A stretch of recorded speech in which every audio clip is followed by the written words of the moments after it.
And now, it's time for another Dice Tower review with Tom Vasel. There are some games that I always laugh about. They're like, hey, what if we mixed this and this together? What if we mixed Monopoly and Risk? Well, what if we mixed a dexterity game with an economic game? What? This game, which has a really cool theme, Safranito, is about getting spices in the Indian market in Mumbai, and you're trying to go and get the right spices so you can make the most delicious dishes. Now, you know, if you've ever had Indian food, just how spicy it is and the flavorful spices. And this is a theme I'm on board with because I like spices, especially when we're talking about them in this sense rather than just delivering them from one country to another. Now, what attracted to me to this game, I first saw this game at a convention. I saw people playing it, and they were throwing discs on a board. What? What is this? And then they were paying money. I thought that's a kind of an odd combo. It is an odd combo. See?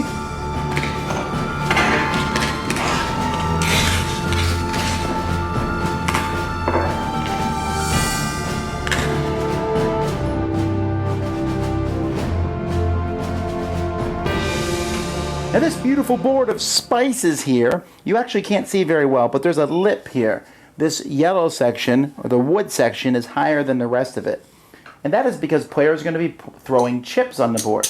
Each player has a set of chips here that go from 10 to 60. These are poker chips with a hole in the middle of them. They're actually pretty hefty poker chips. And throughout the course of the game, with your hand off the board, you're going to be throwing these on the board. You can see they bounce off the side. So you could... Well, that didn't go very well. That one went off the board, so I threw that one too hard. But you can bounce them off the sides and onto the board.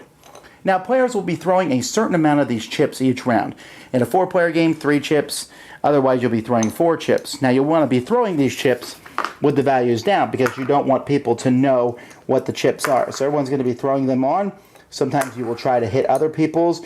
You are trying to get your chip to land on these different spices or on these different action spaces. And so different chips will be thrown out on the board. After everyone's done with their chips, you will start with this action space here, and whoever has the highest value on that chip, so I'd flip it over, okay, to 20, no one else is on it. But let's say there were 2 on it, then the 50 would beat the 20. Speaking of which, I want to show you something here. When you look at these chips, there's a hole in the middle. Now that's not for velocity or any other reason. That's so you can tell if it's on or not. If I can see any part of this action space through the hole, then the chip counts as being on. So that counts as being on. That means the chip is off, which is a pretty nifty idea. Anyhow, whoever has the biggest amount in this area gets to throw an extra chip on the board. Then, whoever has the highest amount in this one will turn the chip over. They will look at the first digit, draw that many spice cards, and keep one of them. Whoever throws it here gets a free recipe. That's a private recipe that they can do from the deck. And whoever goes here gets the first player marker, the pepper grinder. Now the rest of them, this will be determined by the player who has the pepper grinder. That player is going to decide which of these to resolve first. So let's say we're resolving this one, and these are the chips that are there. So we turn these chips over, and anyone who happens to have ginger can sell it for the combined amount of these chips. So ginger right now, 110 plus 60, sells for 170. Anybody could do that. Then, after everyone's done selling, whoever has, and you can't buy and sell. You can only do one. You can buy, but you can only buy if you have chips there. The highest amount goes first, 110. Red, do you wish to buy? If they do, they'll get rid of one of their chips. They can buy one. There isn't even any available here, so it doesn't matter. It is just for an example. Then they could buy another one for 50. Then these 2 guys, and that would be determined if there's a tie based here. So you want to throw your low ones out, chips out onto things that you plan to buy. You threw a 10 here, and that makes that much cheaper. But then, of course, if someone throws a higher chip than you, they have it first. Now, the available goods at the beginning of each round, you're going to put out a certain number depending on the number of players. And if they're not bought, more are going to be added each round. You just draw them from the top of the deck, and you'll put them out wherever they go. So there may be different resources, different spices out there.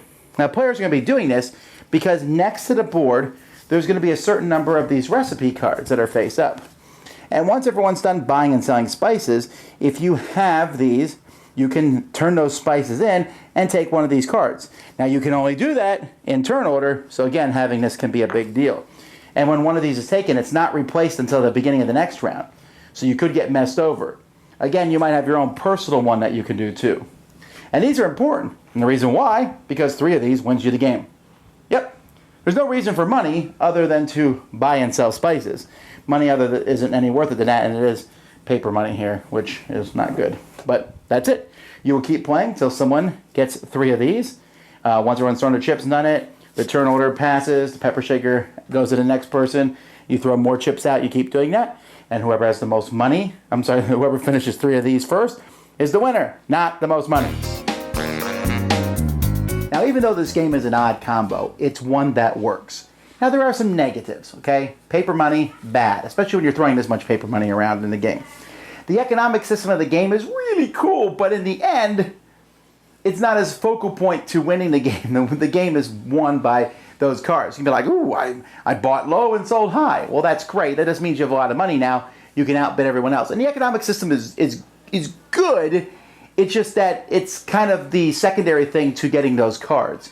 And many times, almost every game that I've played, one person has won right before everyone else is done. And getting that turn order pepper shaker is a big deal. Oh, but man, I said the paper money, bleh, but the chip quality here is really good. They're heavy chips. Throwing them on the board is just fun. There's that dexterity aspect, and you're trying to aim and get them to land on certain spice things or those actions, all 4 of which are amazing. Throwing an extra chip is a good idea. Going through the spice pile and finding the exact spice you need, great.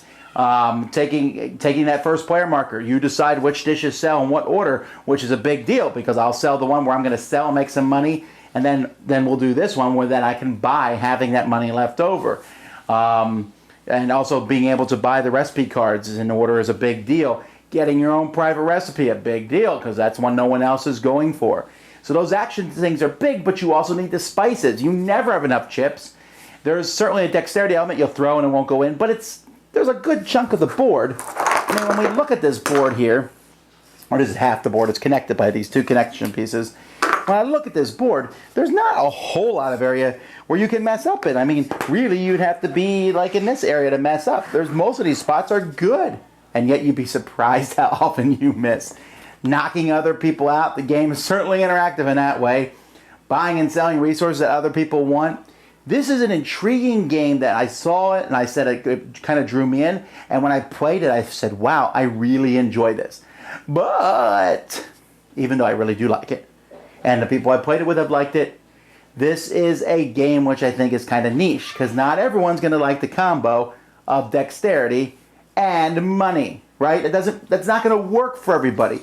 It definitely worked for me, and I think there's a lot of people, but I think this game is not new this year. I think it came out several years ago, and why hasn't it been a big hit? Well, because of that reason. I think it's an odd combo.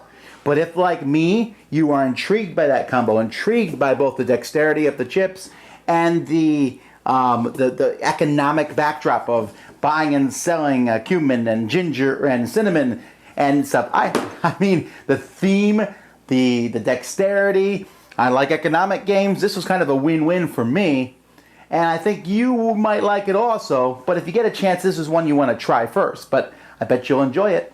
Dice Tower Judgment, approved! Thanks so much for watching the Dice Tower videos. Find more great videos and reviews, as well as our top-rated audio podcast at Dicetower.com. You can also find other great shows at Dicetowernetwork.com. I'm Eric Summerer, and you've been watching The Dice Tower. The Dice Tower is sponsored by Cool Stuff Inc., where you can find great games for great prices. Cool stuff in stock. Check them out at CoolStuffInc.com. Shut the door! There?